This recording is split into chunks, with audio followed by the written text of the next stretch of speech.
Hey, you clicked on my video. Appreciate it. Now be sure to like the video and subscribe to the page. Long enough to cover the subject and short enough to keep it interesting. Welcome to Outta My League. I'm Nick Diaz. Tennessee has the best team anyone had ever seen in college baseball in the regular season. And they're not even going to make the College World Series. That's a shame. Forget losing the title game or forget, losing in the elimination round in the College World Series. Not even making it to the College World Series is a hell of a slump to the most dominant team we've seen in the sport in college baseball in over 40 plus years. And everyone, myself included, is happy about it because they are a team full of assholes with an asshole coach that takes things way too far. And I'm not talking about trash talk or too much emotion or fire for the game of baseball. All right, and old men in the yelling at the clouds saying, "Well, back in my day, you couldn't do a bat flip." I'm not talking about that. They are douchebags for all sports in general. They are douchebags in life. There is a line you don't cross, and those douchebags up in Knoxville cross it over and over and over again. Maybe it's the roids, I don't know. But as happy as we all are that they choked and got knocked out by Notre Dame, they are also arguably one of the best things to happen to college baseball. Everyone is trying to grow the game of college baseball. Well, one of, if not the best ways to grow any game is to have villains. I cannot tell you how many people I know who don't give a shit about the game of baseball. They only care about LSU baseball. They don't watch Major League Baseball, and they don't follow any college baseball after LSU loses. But so many people texted me who don't follow the game, "I hope Tennessee loses." They were watching Tennessee the entire time. "I hope Tennessee loses. I hope Tennessee loses." The gym that I work out at never has on college baseball in front of all the televisions, in front of all of the treadmills and where people do their cardio. But when Tennessee was playing, they had them on. And when Tennessee lost, people started doing fist pumps. Nobody at that gym gave two shits about college baseball before then. Now look, I understand that this is all anecdotal evidence, as in my own personal experience. So the argument can be a little flawed. But let's not forget, sports is really not much different than your favorite TV shows. You need a villain. I complain about the first season of Ted Lasso. For those of you who haven't seen it, the reason why I stopped watching the second season of Ted Lasso is because everyone started being nice to each other. The only reason why there was any drama or comedy in the first season is because someone has to not like the other person. There has to be conflict. You have to think someone's an asshole. You have to think someone's a jerk. You have to think someone's a blowhard. Whatever.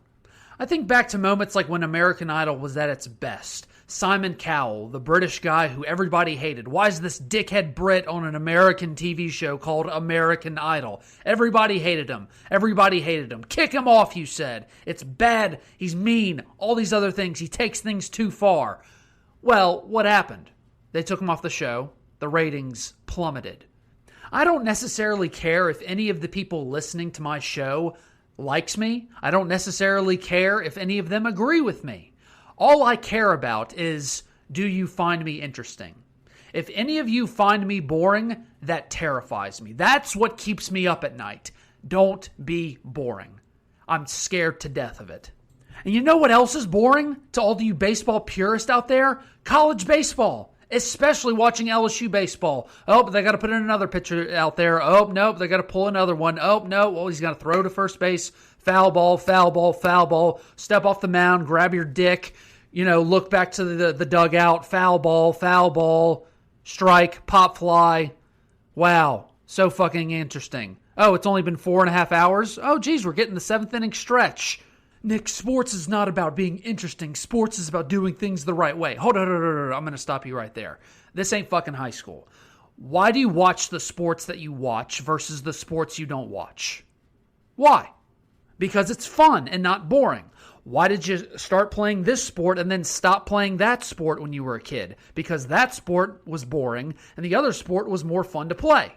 Why did this sport grow over time versus that sport grow over time? Why does any sport exist? Because somebody got bored and came up with a game, and that game became more interesting over time, and more people joined it. And that's why it exists today. Something like sports exist for the sole purpose of not being boring.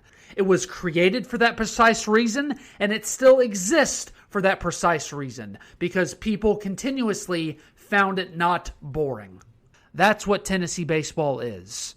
Good-looking coach, acts like a douchebag, he shoves umpires, he gets angry for no reason, he thinks he's above it all, and he teaches his players to act the same way. Me personally, I hope Tennessee never wins a College World Series because they don't deserve it. But I do hope they stick around and be consistently good, because whether you like it or not, they're not boring. But it is hilarious that they didn't even make the College World Series. Truly hilarious. But you know what? LSU also did not make the College World Series. They haven't been since 2017. And the only reason why LSU hasn't is one thing: pitching, especially this year. You have to have pitching to win championships. It's been that way for 150 years, and it won't stop now anytime soon. Well, LSU got one starting pitcher in the transfer portal. Just one. Creighton's two-time Big East Pitcher of the Year, Dylan Tabrock. I actually looked it up. It's not T-break, it's Tabrock. Don't ask me why it's spelled that way, but whatever. So if Dylan Tabrock is the two-time Big East Pitcher of the Year, why isn't he going pro? He put his name in the draft. He is draft eligible. But Kendall Rogers of D1 Baseball believes that Tabrock is simply using LSU as a way to get more money from the draft. That could be possible, but every bit of research that I have done on Tabrock is that he ain't going very high in the draft. He's simply a great college pitcher, and there's nothing wrong with that. We see that all the time in college athletics in general. But he will get drafted, and I imagine he won't get that much money.